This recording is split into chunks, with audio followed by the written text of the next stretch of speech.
name is Katie Weston, and I'm the head debate coach at Niles North High School. And we do have a guest that's going to give us a little bit of information before we get started about the curriculum nuts and bolts of our presentation. So I'll turn it over. Okay, and I wouldn't mind having a paper copy because I can't stay for your presentation. I'm sorry. My name is George Colburn, and I am a historian and a filmmaker, and someone who provides content for classroom use. Your topic next year, and I learned all about how topics are selected this morning. Very educational. Your national topic is immigration, and we are creating with a group of teachers in Michigan a media-based educational package, which we call ELMS, Electronic Learning Modules.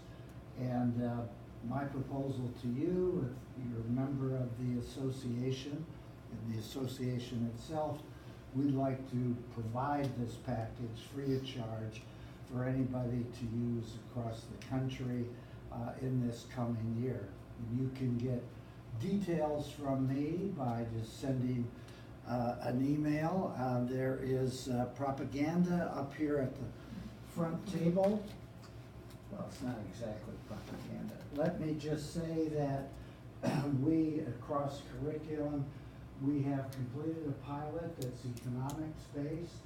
We're adding sociology, we're adding history, vertically, horizontally, adding geography and civics. And that's all we're hoping at the end of the summer. We will have a product. I don't know how that fits into your schedule, but right now you'll see the website, and there'll be a button as you process through that says NDCA. You hit that button, that gives you access to what we've got right now. Any questions? So, anyway, good luck with the topic. I'm going to leave those with you, and I'm available by phone or email, and it will go into distribution in the 1920 school year. Next year is getting the kinks out.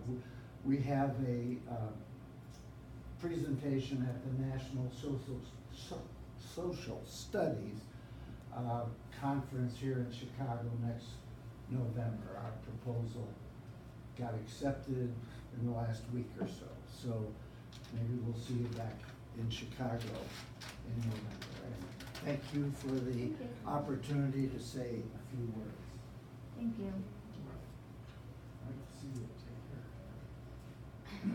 The inspiration for this discussion today really kind of came from three areas.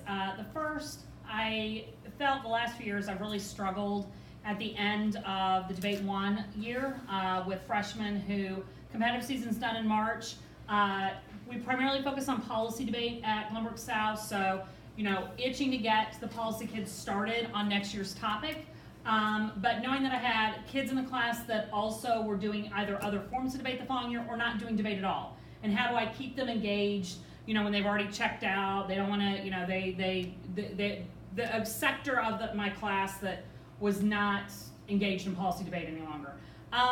The second kind of inspiration is I'm transitioning into teaching fewer and fewer debate classes and more government and civics-based classes, and the new Illinois civics requirement requires deliberation in the civics classes. So I'm like, well, I need to have a variety of formats available for the individuals on my civics team to be able to pick and choose what formats they're comfortable running. And the third is that every once in a while, maybe once every 2 years probably, I get some email from one of my colleagues. It's like, hey, I'm doing, I'd like to do deliberation. Come on in. In my AP Bio class, I'd like to do some type of debate. What do you got? And it's like, well, I certainly can't, with policy debate and even Congress debate being the two things I coach, neither one of those are really formats that were acceptable. So I've kind of over the years just started gaining formats from other teachers, that they've shared back with me. When this panel was put together, I emailed quite a few teachers both in my building, across disciplines, as well as across some friends I had and others, to be like, give me how you use debate and deliberation in your classrooms. And so our hope is that you may be able to take back formats to use in your debate classes, use in your non-debate classes, but also maybe even have enough material.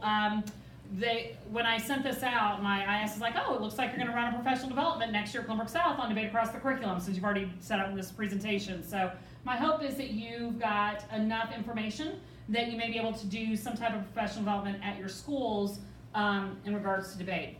We're going to start off with literally just a short video that is available from the Atlanta Debate League, 3 minutes about debate across the curriculum, and then like a quick PowerPoint. I don't have to sell anyone in here on why debate and deliberation are essential to so many skills outside of just the competitive winning the trophies. We've all drank the Kool-Aid. So really the PowerPoint is really just for you to steal if you ever happen to need to convince, if you're doing your own professional development workshop at your school or whatever, why, what are the components involved across the board for debate across the curriculum. And then we're really gonna kind of really drill down on kind of the 70-page packet. We're not gonna go through all of them, but kind of hit the highlights of a few of what I thought and what Katie thought, some of the cool things that either we've been doing in our classrooms or that other people are doing that I'm definitely stealing and using it in my own at some point in time. So we certainly would like your input.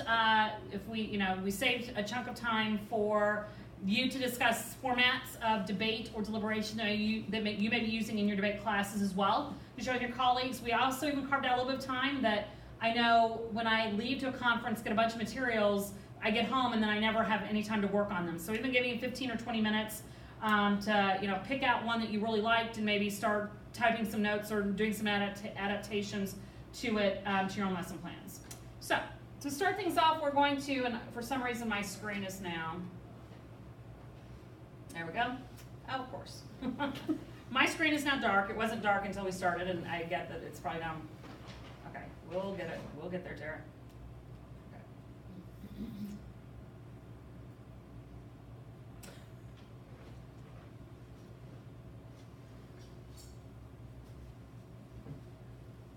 So again, this is available online at the Atlanta Urban Debate League website. The sound may not be great because it's coming from this box, not necessarily speakers, but I also put the PowerPoint in to improve the academic performance of all your students. Retain and attract excellent teachers. Meet and exceed Common Core state standards. If you had the opportunity, would you take it? Debate across curriculum is your opportunity to help create successful students, successful schools, and successful systems. What debate across the curriculum really is, it's not just debate, it's good teaching. It's training a teacher how to move from a classroom where they're the center of attention, where they're telling kids stuff that they have to write down and memorize, to a classroom where students are truly engaged in control of the classroom and in control of their own learning. More than 80% of teachers in a recent survey in Massachusetts said debate made them not more effective debate teachers, but more effective teachers. Kind of like the perils of urban schooling can repeat themselves if you don't try new lessons or take risks with your teaching. Debate across curriculum offers a skill set that addresses overall requirements of Common Core state standards. Indeed, CCSS is embodied in the academic debate process. We're teaching students critical listening skills, critical thinking skills, the ability to defend a particular position, the ability to critically write, but also be able to package all that and be great oral communicators as well. Schools across the country, including many in metropolitan Atlanta, are already using debate across curriculum. It's designed for all students, not just high achievers, in middle and high schools, and is effective in all subjects, from social science to math. Surveys of those who implemented debate across curriculum tell the same powerful story: an increase in student engagement, an increase in skill development, an increase in content knowledge. When the students are assisting with the planning, they're not just passengers on this ship, they are crews. So every person, they're going to have their hands involved in the success of the school. For almost 3 decades, the The Glenn Pelham Foundation for Debate Education has pioneered the benefits of debate and its expansion from an after-school activity to a viable education tool in the classroom through debate across curriculum. It was a very easy sell because there's not a lot of programs where the teacher likes learning how to do that teaching technique. The students enjoy participating in that activity, and it increases test scores and reading scores and literacy ability. I think at the end of the day, what makes a human being human is the capacity to articulate, communicate, and advocate for yourself. And debate fundamentally provides students the skill set in order to do that. Not just do it, but do it effectively.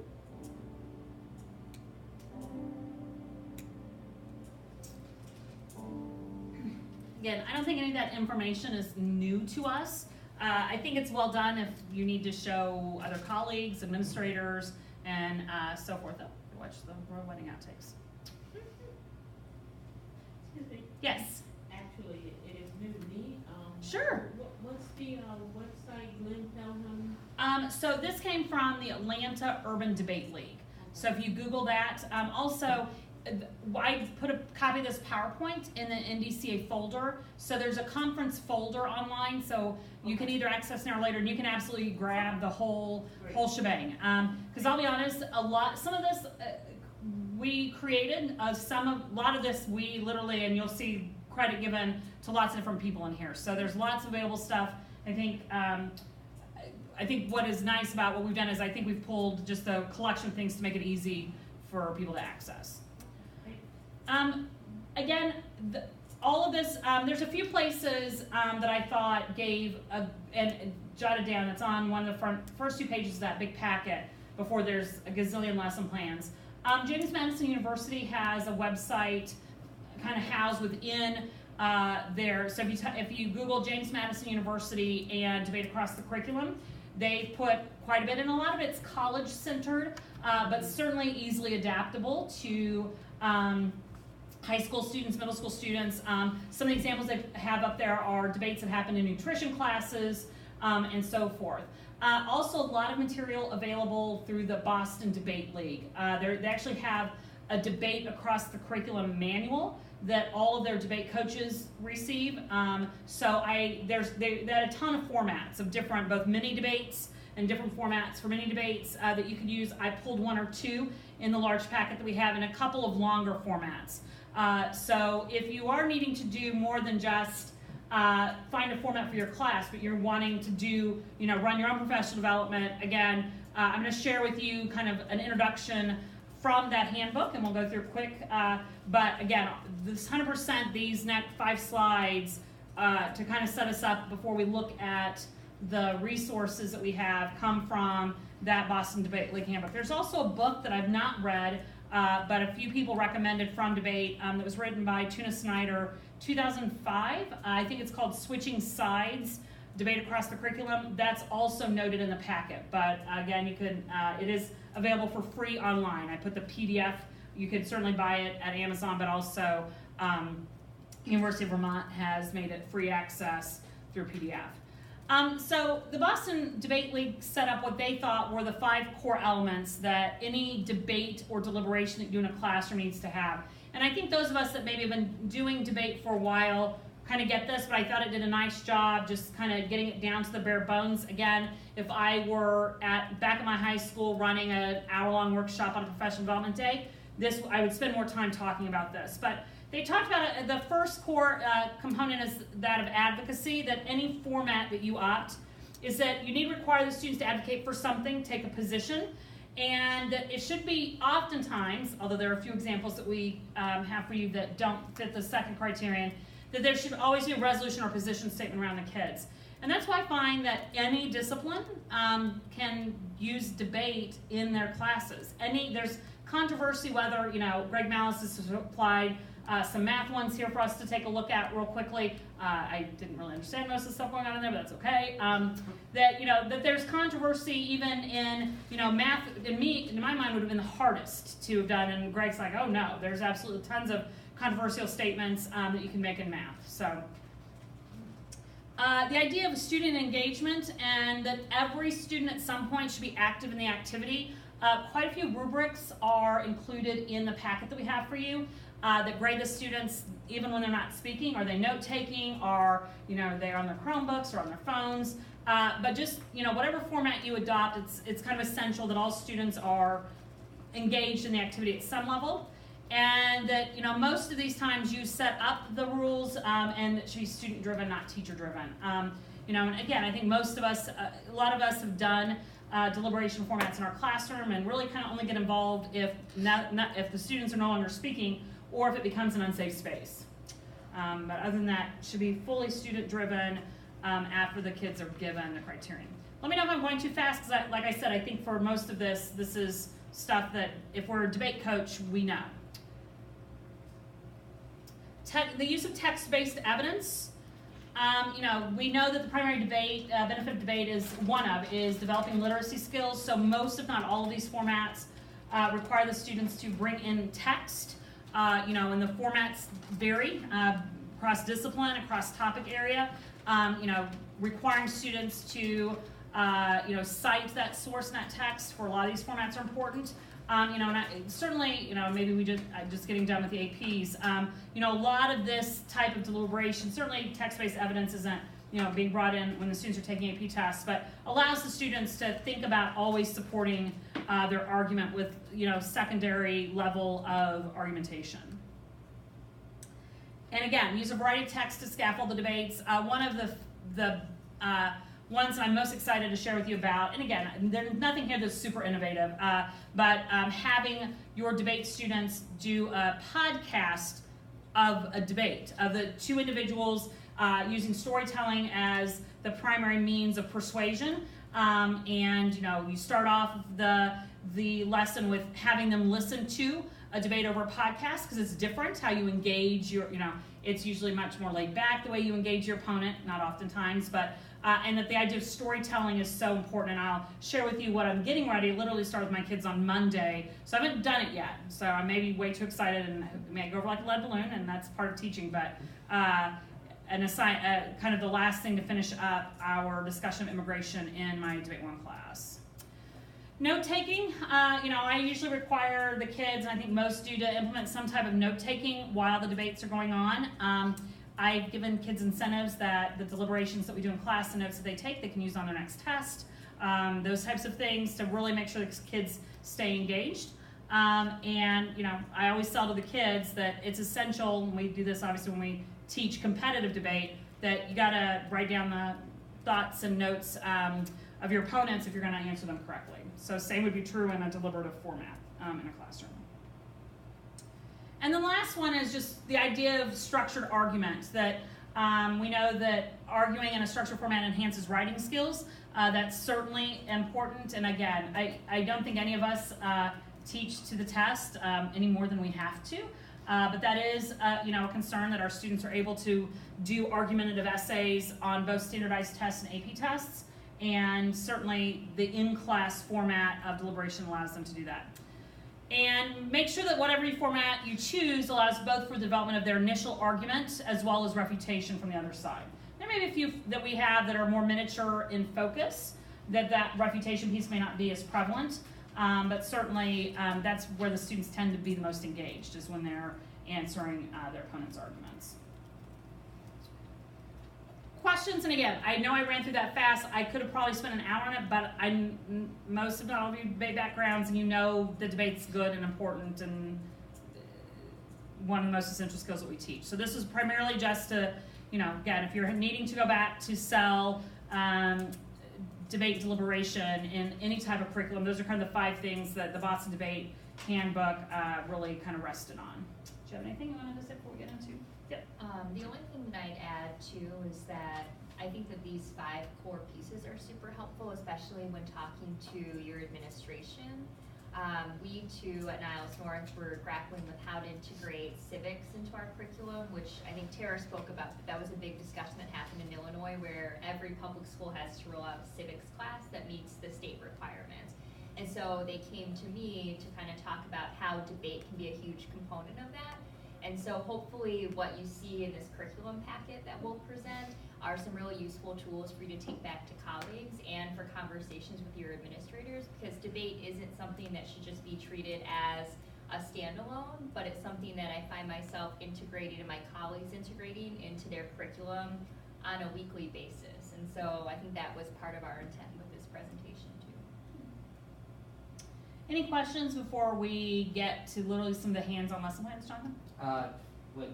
You might answer this in the nitty-gritty, Sure. but I remember the thing that most got me when I was doing debates in my classroom last couple of years was we had like 40-minute periods and figuring out how do you give them the rules the day before and they prep obviously, but what do you do on the day of the debate in a 40-minute class that you can really have the development of argument and refutation where they're not all just giving 1-minute speeches where there's no real thing going on. And luxury, we've moved to 90 minutes, so I, able every other day. Certainly we've lost some instruction time with that move, but I think some of the, and maybe it means that some of the formats that do require one-on-one refutation isn't happening. But I do think, so some of the formats we're going to talk about today are like class debates, where I certainly think you could do within 40 minutes, where it is a discussion, but it's discussion centered around refutation, deliberation, taking a stand, making an opinion, answering somebody else's, that, it may then be that you do those types and try to whittle it down. There's a few modified debates, so like the World Schools debates in here, I'd have to count up the minutes of how long that is. There are some too, sorry. No, please. So I teach on a 42-minute schedule, Go ahead, and so there are some that we'll get to in the packet that are intended to be used in that time period. Maybe that's something too we can go back and add, like what is this allotted time intended to be, but we'll get to some of those. But certainly they're all modified, whether it's World Schools or policy debates that have been modified. The constraints obviously are real, so. Any other questions before we kind of move into some of the, my hope is that there's just a format or two in here that you're like, yes, I'm gonna use this. I don't think anything in here is revolutionary in the sense of revelationary. Like huge, like, oh my gosh, this is gonna, but it's like, I'd never even thought about doing it this way, and this is just different than what, I can add a little component to make this a little bit different for a lesson that I have. So usually those are the nuggets when I attend a conference that I like to walk away with, that there's something hands-on that I can put into my class the next day. I think maybe the best way for us to do this is maybe just ping pong back and forth. I'll talk about a lesson, you talk. And, I was gonna say, Christina, do you mind linking, I think the PDF is helpful, but is there a way you can link the Google Doc too, and I can share it? Like if I can make a copy, because then it's all hyperlinked, and it might be easier for your purposes if you're following along. You can just click on hyperlinks in the index, so you don't have to scroll through the whole PDF. Are you you can choose to view it using an outline? It's not letting me Is it not? do that. It's like I don't have editing access, so I just tried to add it. Oh, that's why. So if you give me editing access, I can just link the Google Doc. We can get Okay. started too, but it just might be easier for you to have two formats too when you leave. does everybody have the packet either in front of them computer-wise or paper packet? Okay, I know I gave out mine. Okay. I have one more. I gave one Oh, to to that, Jen. okay. Okay. But we should be able to.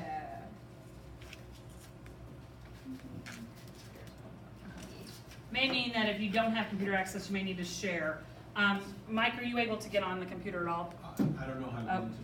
I'm not registered as part of your group. Okay. So I'm I not. think it's Well, totally fine. so one thing that I think, here, I have an idea. Do this.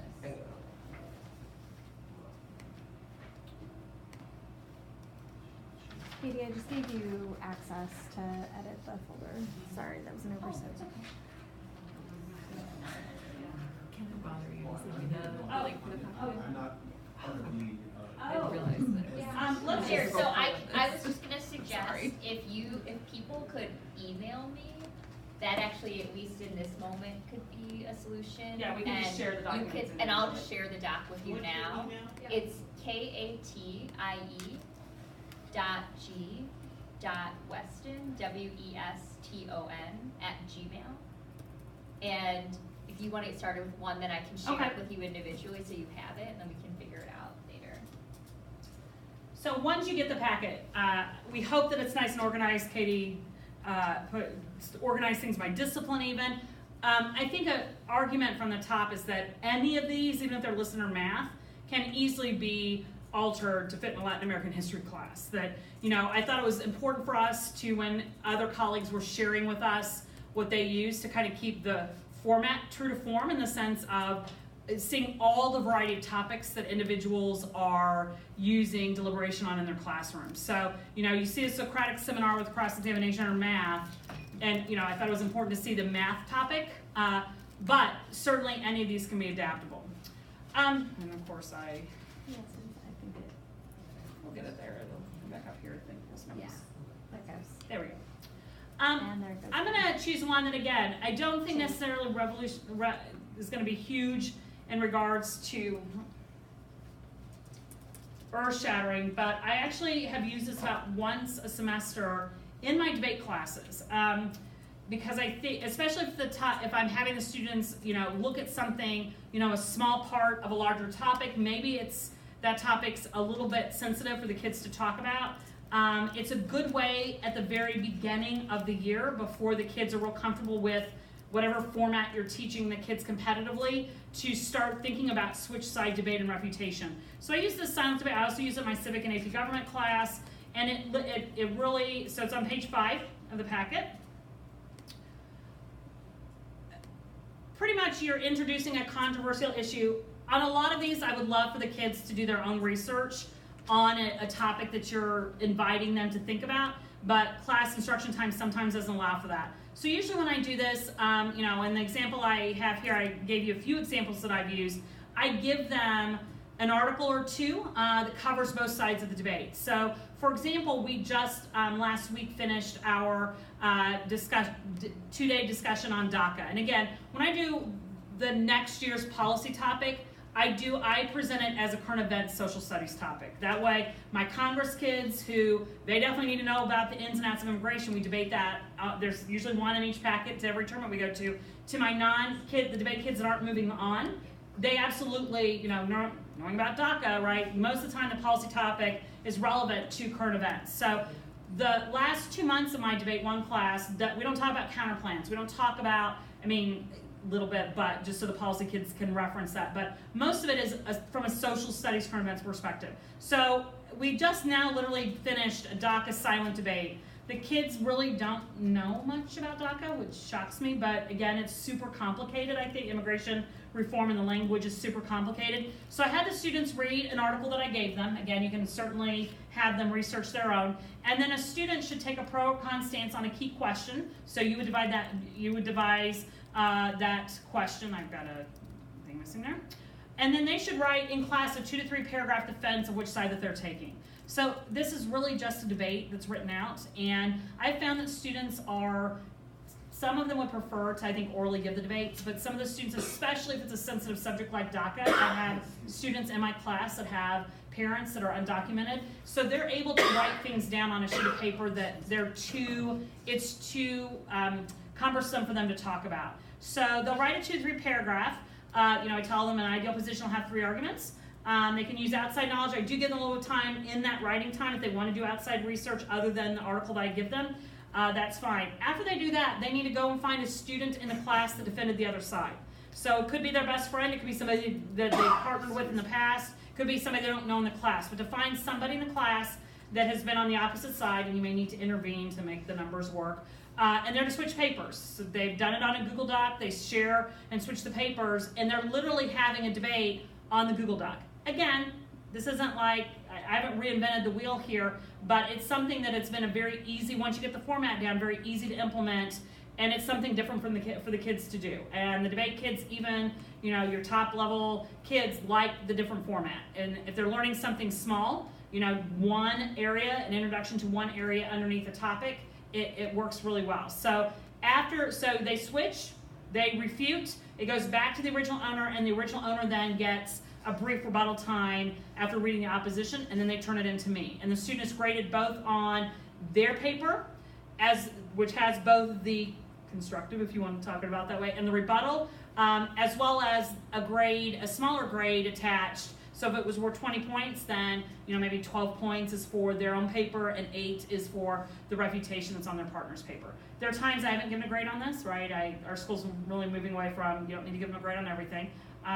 But that, again, so something very easy that I found, again, not changing the wheel on that or reinventing the wheel, but that the kids have liked, and it's a quick fill-in. Once you get the format down, can be, 30 minutes, 40 minutes, could take up maybe a 40-minute class period. Okay? I'll pull up whatever you wanted to talk about. So if you go to page 32, it's under public speaking section, and it's a current events mini debate that I first started utilizing in my introduction to debate class, but now I've also incorporated into my civics, and I teach AP government as well. And so without the lingo of affirmative, negative, cross-sex, just the same format. And like Tara said, I think a lot of these ideas are templates that you can use to modify with different content. And so this is an activity that I do fairly early on in my semester with my Introduction to Debate kiddos.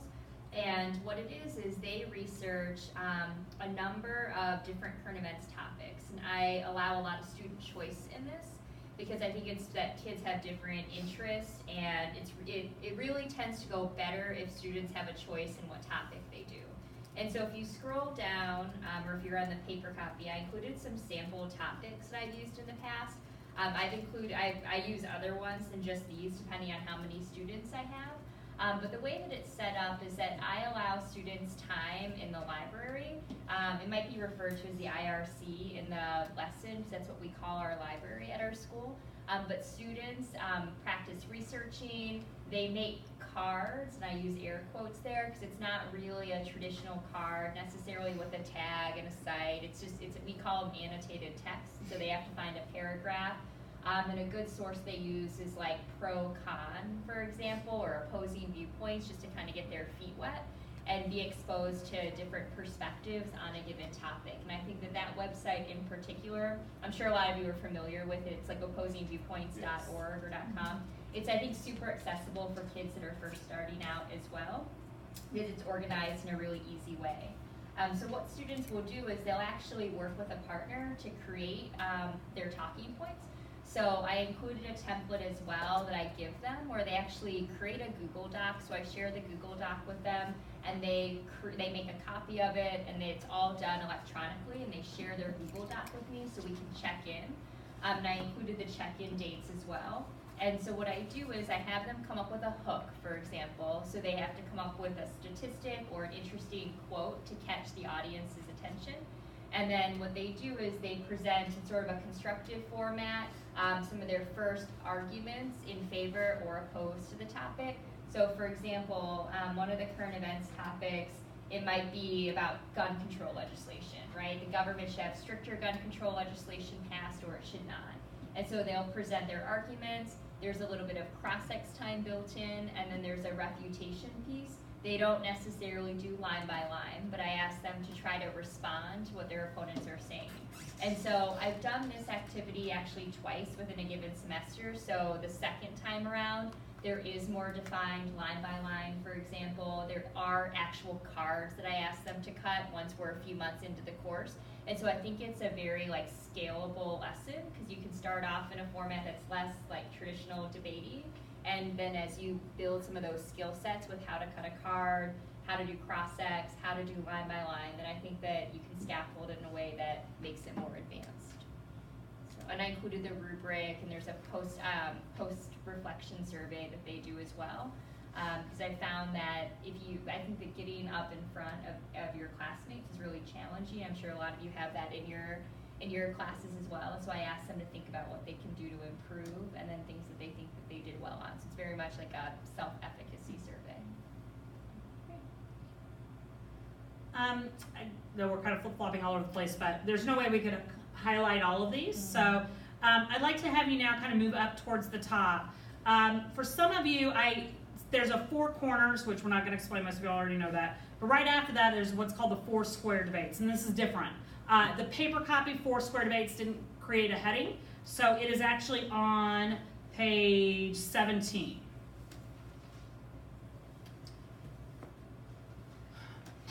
Why I like this is that students have to defend both sides.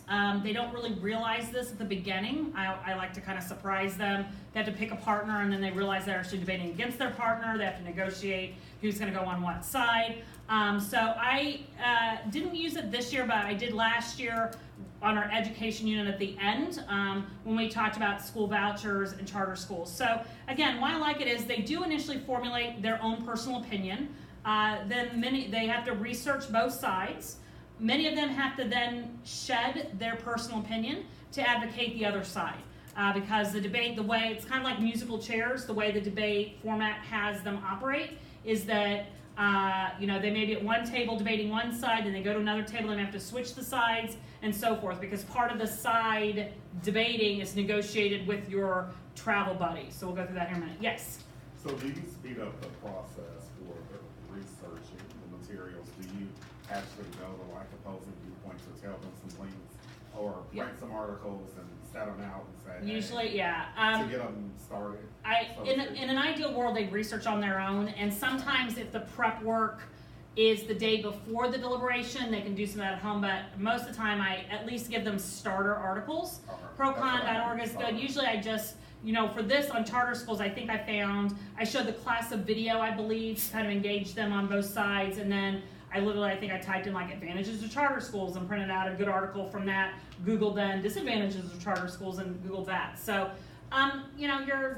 your more engaged students are going to want to do their own research, which is great, but I'm trying to find where you embedded this material so that I can give her my paper copy.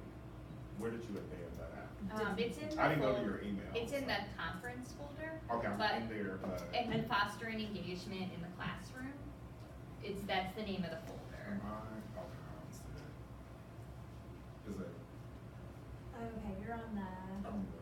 Do you go to your email? Because we emailed out the link, because I don't think the person had a chance to post it yet. Sorry, just thinking. Yeah, go ahead. Yeah. I was gonna give her my paper copy. If they've got some suggestions in there. Sorry about that. When did you email it? I didn't see it yesterday. This morning, I emailed it like 2 days ago. do you want to just we're get, good. you found I it? was just we're good. Hey, you I'll can find email it I'll out to find you real Okay, quickly, yeah, if you wanna. We're good, I'll find it. The last piece, so again, why I like this four-square debate is they have to take a stand initially, they'll have to debate both sides of a controversial topic, and then at the end, they have to devise a consensus or compromise position with 3 other students in the class. So it really allows them to explore, thinking about the other side, as well as kind of give and take a little negotiation, which the civics teacher in me is like, we need a lot more of that. So the first thing that I have to do, I introduced them to whatever it is. This happened to be charter schools. I've seen a similar one dealt with, where I initially found this was at a civics workshop, and the initial topic was about whether or not juveniles should be tried as adults. So certainly really almost the more controversial issue, the better, in regards to there being, if there are 2 true sides to be defended on. So I do have the students, after introducing them to the topic, maybe giving them some articles on both sides, video, whatever, I do a quick 4 corners or any type of, a take a stand where they have to take a stand initially on how they feel about the topic. And, and so they choose a corner, best aligns with their personal beliefs, so that's not really the crux of the argument. I then have them pair up and research, and I've not revealed to them that the person they're researching with, they'll actually be debating against. That person ends up just being a travel buddy as they go around the room to find people to debate. So every student should be paired. If odd number, work with 3. So on the board, then what I do after they research more about the topic is I put 2 position statements on the board about the topic area. So juvenile justice had literally juveniles should be tried as an adult, juveniles shouldn't be tried as adults. These 2 listed here on page 17 were the 2 positions that I had about school vouchers. So, you ask them a more general question, are school vouchers effective for the initial 4 corners, but the second activity, you give them a topic statement. Oops, so on page 18, then you give them 30 minutes to research the issue. You can give the students additional link to articles to get them started and so forth. You then, after the research, disclose to them that they'll be debating against their partner, and now they need to negotiate who is who.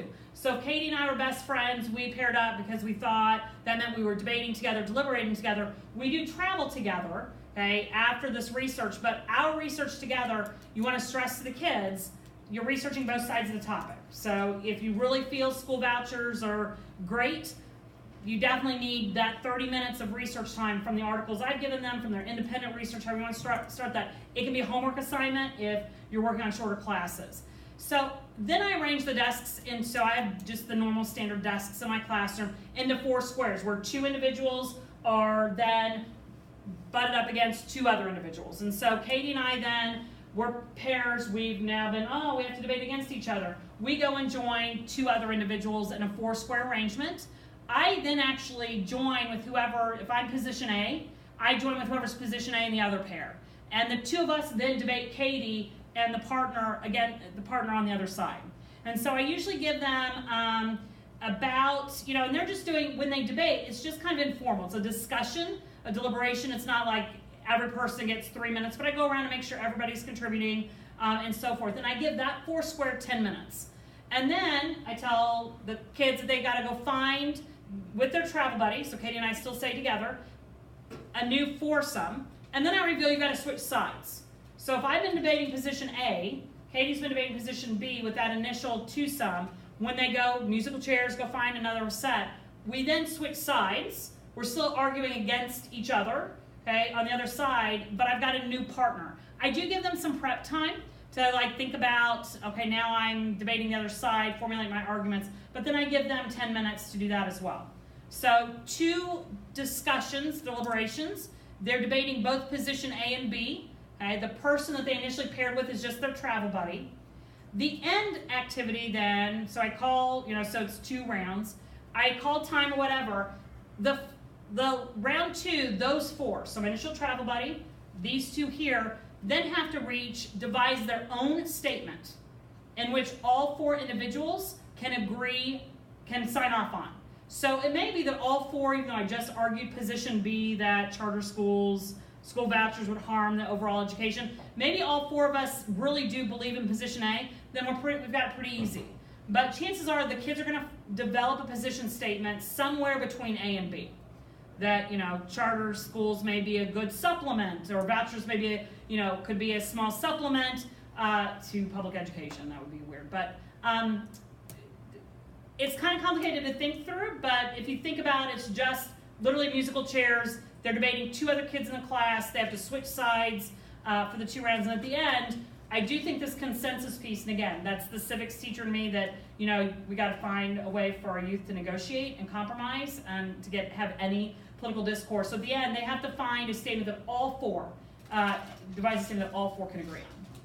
So, and I usually, this is my rubric, I don't really have one, because to be honest with you, if they're participating, if I'm grading it, it's kind of an easy grade. The kids actually really like this, because the element of surprise usually is like, wait, I don't get to debate with Katie, wait, I'm debating against her, and then the element of surprise, they have to switch sides. They may not know what side they initially start with, and they're researching, because Katie and I may, I haven't revealed, just that you need to research both sides. Actually gets the kids pretty involved. And usually, especially in the debate classes, like at the end of the novice year when I did this for education, the kids are competitive, so the idea of engaging in an informal debate, hooked them. Questions? A little bit complicated, so I hope I explained it okay. Is that a 90-minute session or 2-day This was a 90-minute session, but I do think that you could do some initial prep work and explain it the day before. If you've got, are you on 90 minutes or are you shorter? 40, Okay. 42. Assign them some homework that they, you can give them the articles. If they've got the ability to communicate with their partner at home, like online or whatever, text, great, If not, then they give them a little bit of time with their partner to strategize how they're going to research prepare at home, and then the debates can happen the next day. So that's how I would do that. That could work. Yeah. Okay, I'm going to bounce back over to Katie. So I wanted to talk a little bit about some of the debate applications outside of debate proper classes. And so I know that we've had a bit of a social studies slant. That's because people teach social studies. So apologies to those who maybe don't teach social studies, but if you look under the civics, government, and history sections, does everyone at this point have access to a version of the document? So I just wanted to speak from the perspective of how I integrate debate skills and debate pedagogy into my non-debate classes. And so AP, for example, has moved are there social studies teachers in here? Just a couple? Okay. So I won't spend too much time on this then, so that was good for me to ask. But AP curriculum and humanities are the people that teach English in here. Has really shifted to more skills-based and stimulus-based questions. So that is definitely the case in social studies classes. And so I think that that's a real opportunity for debate to be injected into the curriculum. And so what you have in here, and maybe you can go back and share this with your colleagues, but there are a lot of examples of incorporating debate and deliberation into historical context. So a couple of things to highlight. One is, I think it's one of Tara's colleagues at Glenbrook South. There's a historical debate analysis that I think looks super interesting. It's looking at historical events and using a deliberative model for students to explore those events and also see competing perspectives. There's also a First Amendment debate activity that I do with my AP government students. And so they look at various times in history where First Amendment rights for individuals may come in conflict with national security concerns. So like looking at the Pentagon Papers, looking at WikiLeaks, looking at like a number of different times in history where there could be these conflicts, the Iran-Contra affair, Abu Ghraib, etc. And so even though these have a social studies lens, the templates I think can be applicable. I think some of you said you teach English.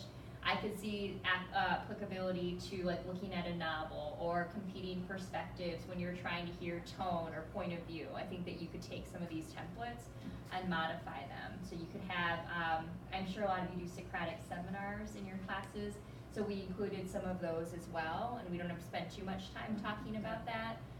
But applying the Socratic seminar model as well, I think can be super helpful. One other I think there's two that I really want to talk about, and then we'll definitely give you all some time to share what you have. If you all want us to walk you through a few more of these, we can. I also envisioned us giving you a little bit of time to work on your own and make some notes and so forth. Like one of these was just given to me yesterday, this class divided from a colleague. I'm like, yes, I'm absolutely using this soon, and I've got all these thoughts in my head, but if I don't write them down soon, in a week from now I'll forget about it. So we'd like to build in some time, if you all want it, for you to kind of look through these and make some notes about how you could use it. On Monday I'm using this and pretty excited about it, although like I said, when I started talking about colleagues, they're like, yeah, I have my kids do a podcast. I've had them do it for the past 3 years. So probably a little bit behind on the times on this. I think debate teaches listening skills amongst a variety of things. I've started incorporating the use of more and more podcasts in my government and civics classes. Initially the kids gripe and groan because they're like, well, what do I do while it's playing? I'm like, you sit there and you listen. I know there's nothing shiny on the screen. Someone close their eyes, but then by the end, they really like it because they get the idea that a lot of these podcasts are based in storytelling. And, some of them, for me, from a civics AP government perspective are, our storytelling, interesting anecdotes about James Madison or whatever. But what I'm doing in my class starting on Monday, like I said, novice debate 1, probably 50% of the kids are doing policy debate next year. I'd say about 30% Congress, 20% no debate next year. So we're doing, learn about immigration. I know immigration is definitionally separate from refugees, but the social studies teacher me is like, gotta talk about the Syrian refugee crisis. And found a good podcast debate where there's two individuals engaging in very civil dialogue in a debate that I'm going to show them. I'm like, I'm going to have the kids then assign a partner, and they're going to have to record their own podcast. And it's going to be in a debate format. I'm going to stress that the storytelling aspect should be included, so some research about Syrian refugees, sharing a story or narrative that they found would be helpful, because that's what makes the podcast more interesting. But again, part of me is just like the idea of developing listening skills, huge.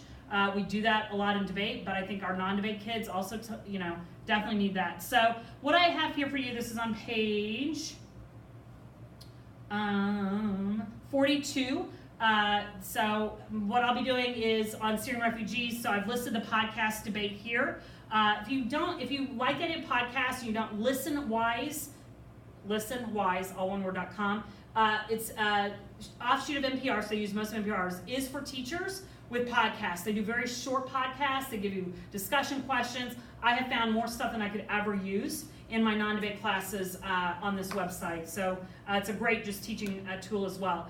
NPR has a website called Intelligence Squared, which is debates in a podcast. Some of them are way too lengthy, probably to keep our 15-year-olds engaged, but a lot of them are good 5 to 10 minutes where they just set up, having two experts debate on a controversial issue. So I've included the link there. I think we're on page 18.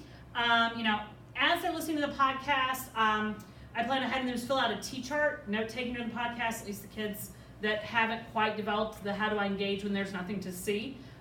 So that way they're tracking some of the arguments down initially from the Syrian refugees podcast that we have. I'm then going to have students choose a partner, and they're going to read some background articles on the subject. I'm going to give them 2 background articles about, on either side of the refugee debate. Not to, I guess, explore too much. This may not be the ideal topic, but it's kind of what I landed on. I definitely wanted to talk about refugees, just in the sense that one side may be a little bit more able to find evidence that they can bring in than others. Then I have the students create a podcast. If you have time, definitely have them work in class with their partner. I've included quite a few different podcast interfaces that can be helpful. The kids can record on their electronic devices that they have. And an informal one that I initially landed on before kind of playing with a few actual, here's where you create a podcast. Our World Languages Department uses an online site called Vocaroo when the teacher wants them to record their reading in another language and sends it to them. There's no editing to that, so that's why I kind of backed off that. But if you're wanting this to be a little bit more informal, that might be a good one. But Podomatic, Anchor, and Audacity are the 3 that I played around with. It seems to be pretty easy for the kids to record. It doesn't require, they seem to be compatible. My kids use Google Chromebooks with that. A friend of mine out on the West Coast actually has a class about podcasts, and she gave me some advice to absolutely try to have them record in an MP3 format if that's possible. Some of this is way above my head, so a lot of times probably what will happen midweek is that somebody like, hey Tate, I don't know what to do about this. I'm like, hey, has anybody else encountered this techie problem, because I don't know how to solve this. But usually the kids can find a way to do that. I included the T-chart. I'm going to have my kids take notes on when they listen to the Syrian Refugees podcast, as well as they can track some of the arguments if they want to on that T-chart for the podcast. I'm going to actually give them time to script it out. I want these podcasts to be pretty good. We still have quite a few weeks. We're not done till June 6th. So this is kind of what I'm focusing on this week, to work with a partner. They've got to script it out. If it's not word for word, that's fine. And find time. So I'm giving them, it's both kind of homework time to prep and so forth, but as well as in-class time to do the recording with their classmates. The one challenge that I'm facing is, how do I get, both of my Debate 1 classes are classes of 21. Where do I have all these kids able to record without the people next to them voiceover? So I've kind of had to think about how to reserve some space, small spaces in the building, ways, have the kids work on something else. Where only half the class is out recording their podcast, and again, I'm on 90 minutes. The other half can be working on something else, and then that way I only have to, reserve half the spaces. But that's one thing I didn't quite think about if you're giving them the class time to record the podcast and so forth. A few of the English teachers have been doing this for a while, and although it sounds pretty, Romeo and Juliet always seems to be the go-to, but a 9th grade English teacher, when I was kind of vetting a few ideas, they do just an argumentative paper on whose fault, who was responsible, who's ultimately responsible for the suicides at the end of Romeo and Juliet. And our discussion about this, and he's like, oh, that may be a good way to, we could have a podcast debate for the kids about this. I think most books, it's controversial. A lot of books that the kids are reading in their literature classes, it's controversial about who is the protagonist, who has the antagonist. So those may be ways to have. So again, podcasts, but it's a debate. They're engaging on opposite sides of a question. So, you know, whether it's in a debate class, a civics class, a Syrian refugee, I sent to Matt Whipple, be like, hey, use this in your IR class as well, because he's covering Syrian refugees right now in our IR class at South. So questions, and again, maybe I'm just geeky because I'm trying this for the first time, and I'm totally stealing this. Yeah. I literally, it's because I came across a debate in a podcast. I'm like, and I love podcasts, so you know, my kids are like, oh, I hate these. Yes. Something that I saw when I was getting my teaching certificate like 2 or 3 years ago. What they did, and this isn't really debate, but what they did was there's some program on some iPad or something where you would just record, for their test. It was like they had to like draw a picture and then record all the information. It was something to do with Roman society. So it was like you heard like they had to do like a 5-minute presentation on Roman farming tools was one that I remember when she showed the kids doing, and so like so it's like, you know, the kid like drew like in like paint or whatever like the Roman farming tool, and then like had a voiceover because he had done all this research. Like talking for 5 minutes was super easy for him, and she showed some other girl who did not do the research, and at 2 minutes he was like Okay, good. So like they were, and apparently what they do is in that thing is they would just like literally press play. Everybody presses play at the exact same time and they start, and you couldn't hear the cacophony of voices. You just heard the one voice. Okay. So maybe that's good to know. It won't be such a big deal in the classroom. Maybe I'm wrong. And that's good to know. And to be honest, I'll likely update this because after I run it through, there may be some challenges that we have. There may be a program that the kids, like I said, the kids usually lead me to the technological greatness. I stumble upon it accidentally usually, and then they walk the rest of the way through. So any kind of things that I come out that happen because I have not run this activity yet, Monday, that, you know, I'll definitely add and adapt this Google document. There was one other quick thing. The reason why so I visited just the English department over lunch, be like, hey, I'm doing this panel. What can we chat about? The reason why they were kind of geeking about this is that the idea, and some of them already do podcasts, they just don't do it in a debate format, is because the idea of storytelling, right? So huge in, you know, why podcasts are engaging, but some of them do just individual podcasts to feature storytelling, but certainly having them focus on storytelling as a means of persuasion in these debates, also great. So just wanted to kind of throw that in because we had quite a few English teachers. I can also see applicability to other disciplines beyond humanities. And I feel like the more that we can reach out to colleagues beyond the humanities bubble, seems like what I was seeing is a lot of us teach social studies and English in here, because math and science, there's so much applicability for debate and deliberation that we should definitely be expanding. We're not going to probably spend much time on it, but our bio teacher sent me a bioethics. She does a Model UN format where they're like a bioethics committee, and she gives them like ethical, moral dilemmas in science. Great activity. Controversial experiments. Controversial experiments. I was like, holy, this is really interesting. She did a bunch. I could see a podcast over any of these as well. But so some of the science stuff that was, I mean, the science teachers at South, and I'm sure it's true across, have kind of gotten on board with this. They do a lot of deliberation in their classrooms, a lot of controversial things I hadn't even thought of that they deliberate about. Anything else? The last thing I just wanted to, I'm super excited about the historical debate analysis that she sent. My IS just sent this to me like 2 days ago, so I think this is a new volume. Those list, bunch of things across history. Class Divided is almost to the end. Just shared with me a few days ago. Haven't used it yet. Will likely be spending some time this week developing it into my own class. So this is from our Latin American history teacher, but again, I think adaptable to any discipline. What I like about it is it's just a different approach to classroom discussion around controversial issues, as well as the students are allowed and even encouraged if it fits. I mean, not to do it if they're not feeling it, but they can switch sides while the classroom discussion's going on. And so I like that. That's a little different than kind of, we have the kids switch sides format-wise. You may have to argue something, but truly if, personally, Bobby over here changed my mind on an argument that I can it's okay for me to abandon ship on what I initially thought and move forward. Go ahead. I'm sorry, and it's called a class divided. A class divided. So that's similar to philosophical chairs. Yeah. So this has the entire class discuss. And I like it's a little different a format than what I've seen, and I liked it. And again, I like the fact that the students don't have to stay wed to their initial position. This teacher does, so Latin American History at South is a semester long. He does this for every unit, takes out a day or two. And the last unit that they're on, this is their assessment. He doesn't test on them. So I'm going to think through it. From my social studies perspective, I may think about our civil rights unit. It seems so odd to test on it, and I'm trying to come up with ways to assess that. This may be, at the end, all of the statements that the kids have to research and come prepared to deliberate on, maybe key court cases and so forth, and not actually have them take a test at the end.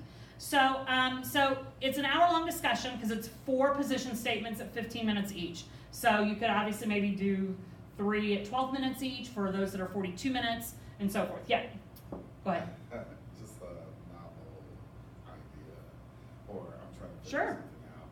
So are you required to test at the end of every unit? No, the civics class is a brand new, so it's like, and to test, the assessment can be in a variety of ways. So, like the end of our media unit, it was not a test; they had to analyze some websites and kind of write that up. So, I think they want us to have some capstone assessment, but it doesn't have to be a test. So you do have leeway. Yes. Okay, As of now, I'm teaching this civics class that will be required for every 750 students in a graduating class and so forth, but we're piloting it with one set. So I'm the standalone first time teaching this class that down there will be 13 sections, so it may have to be more rigid. But as of, we're not required to, pencil and paper test. So this lesson 2 seems like a modification. I haven't had great success with Socratic seminars in my classes. I don't know, you all might be better facilitators than I am. I've just found that students on the outer circle tend to seem disengaged. And to me, when I read this, it feels like a more engaging variation of the Socratic seminar. Because you have fully agree. Everyone engaged. I had just literally last week ended a fishbowl session on my on the NFL protest, which I thought would have engaged the kids, and it did. But the kids on the outer circle were like, "Well, if I can't say anything," and it's just like, so that I would agree that this because we just finished First Amendment stuff. So there is a lot of preparation work I think from the teachers' end on this, and that probably is why it has gone over so well. Literally, my department chair recommended that I talk to him because she's observed him do this, and she's like, "It's one of the best class sessions I've ever sat in." I'm like, well, okay. Makes me feel bad. That's okay. I'm kidding. So Latin American history, this was their last unit 5. So literally he gives them a bunch of the content of things that they need to be prepped for, things to think about. And then we'll give them like 7 position statements. He will ultimately choose 4 of those. So the kids have to kind of work more than what they're going to do, but 7 controversial statements. If you want to just give them the 4 that you're going to use, that's fine. And each one, the 4 that he finally chooses are 15 minutes. The class sits in a circle. They can contribute, and he does 4 in a session, so 15 minutes each. They can ask a question to contribute, clarify a statement, provide information or an argument, which is obviously the best, or a contribution is also defined as inviting someone else to speak that hasn't spoken, which I think is a good thing to have added in. And you can kind of see on page 69 how he grades. Pretty, kind of a different way than I would grade, but it makes sense to me. He tells the kids what a distraction is. So if if they've got their math homework next, then he takes some points off. If they're on their phone or Google Chromebook or whatever. But all 20 to 30 kids sit in a circle. He literally showed me the chart where he has the seating chart, and he literally draws lines about, okay, so if Katie talks to Jonathan, on the seating chart, then there's a line there. If Jonathan then talks to Mike, there's a line. So that's how he tracks who's communicating. And actually, if there are kids that are dominating the conversation the next day, he'll kind of show them. It should look like a spider web, right? So if I talk to Christina, there's a line on my paper from Tate to Christina, to then Horowitz to, and if one person's got a gazillion lines, then maybe, suggest that student, maybe you should invite other students in. So he conferences with them a little bit about how they dialogue. So the kids are given those statements. They may bring in their notes. And again, he gives them the reference points of where they can find content in the class. And the way they start is for each of these, the students take a stand to either completely agree or disagree with the topic. So they do take a personal stance initially. They're usually then prepare their their arguments are in that vein, but at the end, they're able to, or at any point in time, switch sides. They're not graded on consistency of argument. If they really thought Bobby was powerful, they're encouraged to kind of give up their initial stance. And I know competitively that, but Nick's argument was the kids became way less competitive and much more consensus-based towards the end, which in most formats, and even with our non-debate kids, it's good for that competitive end to decrease somewhat. So I really like that aspect. I like the aspect that it's just a different way for me to think about what contributions were. There is some front level work that is more than a fishbowl or Socratic seminar from the teacher's perspective. But and like I said, he's using this Unit 5 as their end assessment for the unit. So the kids know that it's worth a lot of points, and he says it's, from his perspective, some of the best deliberation activities that he's done. So I'm excited to kind of try this. I like that the rubric is different. It's not circles, it's literally like, here's a contribution. If you do those, yay. If you distract, yay, and that's the grade. And the kids know exactly what to expect in the conversation and how it's graded. I have a quick question. Sure. Did he mention how he keeps track of distractions? So in the little chart, he said, so what I saw was the spider web from this last run, and he said there were 0 distractions. That, by that, because the distractions aren't really like falling asleep, right? I mean, the distractions aren't like you subjectively like, oh, I don't think Bobby was paying attention. They know not to have their Chromebooks out. So on this seating chart where he's got, all the kids listed, he said he just denotes D. And in his mind, because there are really very, very few distractions, because you're setting it out initially what the distractions are. That the kids very rarely, they may try to text underneath their desk or whatever, and occasionally that does happen. But he just puts a D in that seating chart that he uses really then to transfer then over to the grade, if that makes sense. So I should have maybe taken a picture of what that, hopefully you all can envision what that looks like. And maybe I will take a picture and add it to here as well. So, questions about that? Again, I've not seen this in play. Just my department chair thought it was really good. When Nick described it to me, thought it was really good. And this is a regular level sophomore social studies class. Is like once they, and again, there's a little bit of prep work, even telling the kids what the format is. So it may not be. He said he's ran it once in a social studies class, and it didn't. You have to run it a couple of times for the kids to really understand. So he then has it every unit. It's got the end of every unit. And again, for the Unit 5, they've done it so much now, it is an assessment. So I did kind of want to put on the warning that there is a lot of work on the front end telling the kids about the format if you're only going to do it once over the course, the entire course. So, but certainly you can make some modifications and probably make it a little bit easier to lay out for the kids. Anything else? So, from our perspective? I mean, there's a lot more in here. I mean, we can talk about more of the curriculum, but I mean, it's also at your disposal. And I think one of the big takeaways we want you to have, we wanted to give something to you to take back, because I know one of our frustrations, I don't want to speak for Tara, but like when I go to a conference and people just talk at me, I feel like, it's not the most engaging, and I want to leave with something tangible that I can integrate into my practice. And so hopefully we achieve that objective. So it's one thing we wanted to do. And the second is that all of this is adaptable. Like, we wanted to give you an electronic version so you can go back and hopefully share with your colleagues. And it'd be great too if, I think the more that we share as colleagues in the debate community, because we have so many wonderful people that we work with outside of debate that are doing awesome things in their classroom with debate and with deliberation, we can sort of build up a lot of these materials that we can share amongst each other. So hopefully this can be a living document, and it doesn't mean we can't contribute to it in the future. Do you all have any formats you want to share? Or if you've got one that you want to add to the packet, we can do that. We left some time at the end for you all to contribute any things that you do in your classes that you wanted to share, as well as, if you want, you can certainly go get a coffee or whatever. But individual time to, literally, I'll probably sit here and type up some thoughts about how to do this class divided.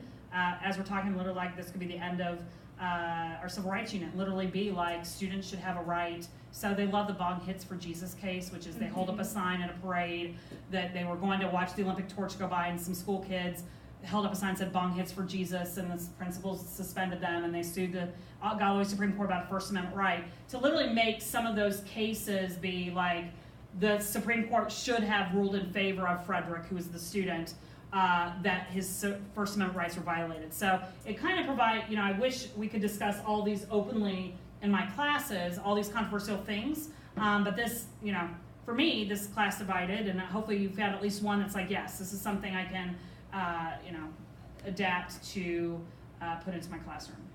So, anybody want to share anything? Okay. I'm going to sit here and work a little bit. I can answer questions. I'm sure Katie can too. Yeah. So the next panel starts at 4, is that right? Yeah, 4 o'clock. So, yep. Feel free to, it's time to get coffee, bathroom.